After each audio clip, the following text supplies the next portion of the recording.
Martial arts icon Bruce Lee has been celebrated, idolized and imitated by millions of fans across the world for decades, yet many still don't know the man behind the myth, the philosophies that drove him, or that he had to leave America, the country of his birth, to become a star in the first place.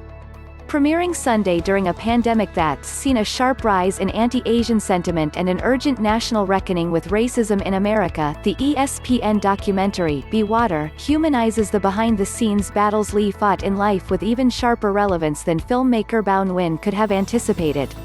Bruce Lee was this anomaly. He was fighting back against decades of what people thought an Asian American male should be, said Nguyen. He had to fight in all these different places about who he was and what he was supposed to be. He said, "No, I'm going to tell you who I am." Charismatic and commanding on-screen, driven and disciplined in his work, Lee rose to international fame as the star of Hong Kong action films in the 1970s.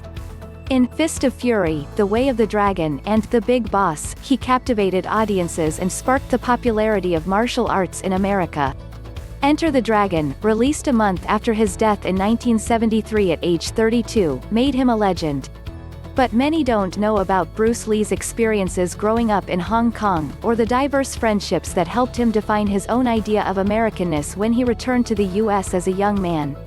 They may not know how he, rejected by Hollywood, then had to find his own way into the history books by making movies overseas.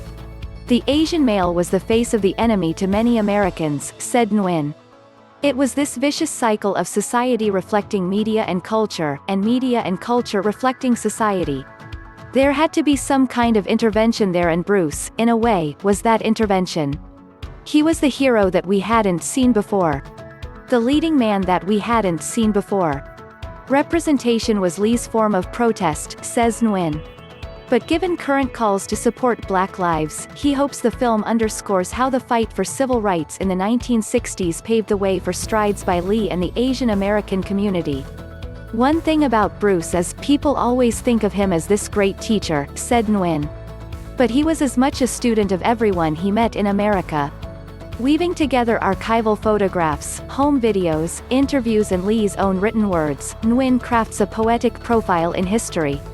Intimate recollections from daughter Shannon Lee, her mother Linda Lee Cadwell, and friends including Kareem Abdul-Jabbar, Inosanto and Angela Mao paint a portrait of the Bruce Lee they knew, while cultural experts contextualize the world in which he was forging his own defiant path. Reading aloud from her father's collected writings, Shannon Lee gives voice to his words as the film explores the journey he undertook to find his place and purpose.